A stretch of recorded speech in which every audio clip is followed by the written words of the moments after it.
بهبود کیفیت خواب، تقویت دستگاه گوارش، ضد اسپاس، بهبود سرماخوردگی. همراه من باشید. سلام به همه شما عزیزان، امیدوارم حال دلتون خوب باشه. خیلی خوش اومدین به کانال خودتون. توی این ویدیو قصد دارم در رابطه با دمنوش گیاه شاهپسند برای شما صحبت بکنم، در رابطه با خواصش، طرز تهیه و نکات مصرفش. پس تا آخر ویدیو همراه من باشید. خب رسیدیم به خواص و فواید دمنوش گیاه شاهپسند. مورد اول اینه که آرامش بخش اعصاب هست و باعث بهبود کیفیت خواب میشه. مورد دوم این که موجب تقویت دستگاه گوارش هست. مورد سوم ضد اسپاس و تنش بدنیه. مورد چهارم سرشار از آنتی اکسیدانه و باعث تقویت سیستم ایمنی بدن میشه. و مورد پنجم بهبود سرماخوردگی و رفع تب رو در پی داره.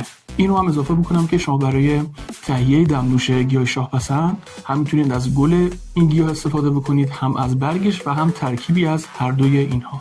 خب در کنار خیلی از ترکیباتی که شما میتونید با دمنوش گیاه شاهپسند استفاده بکنید، 4 ترکیب خیلی مفید رو من به شما معرفی بکنم. اولیش دمنوش شاهپسند با گل گاوزبان هست، دومیش دمنوش شاهپسند با بادرنج بویه، سومیش دمنوش شاهپسند با نعنا و چهارمیش دمنوش شاهپسند با سنبولتیپ هست. خب قبل از اینکه بریم به سراغ طرز تهیه دمنوش گیاه شاهپسند، از اینکه تا اینجای ویدیو همراه من هستید خیلی ممنونم.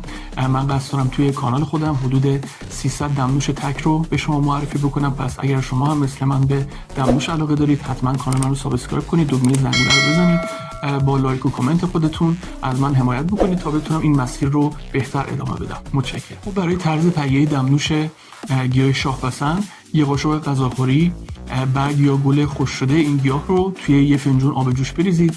حدود 10 دقیقه بذارید با به بسته دم بکشه. بعدش که صاف کردید، برای تمدهی اون میتونید از عسل یا لیمو استفاده بکنید و بعدش میل بکنید. روزانه شما میتونید تا 3 بار این دمنوش رو میل بکنید، البته با توجه به شرایط جسمی شما.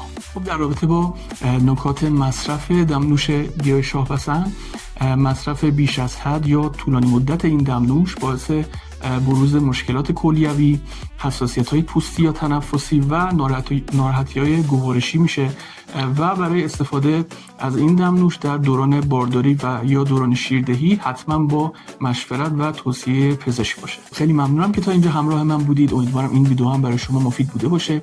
ویدیوی دمنوش بامیه رو برای شما گذاشتم، اگر دوست داشتید میتونید تماشا کنید. در پناه خدا.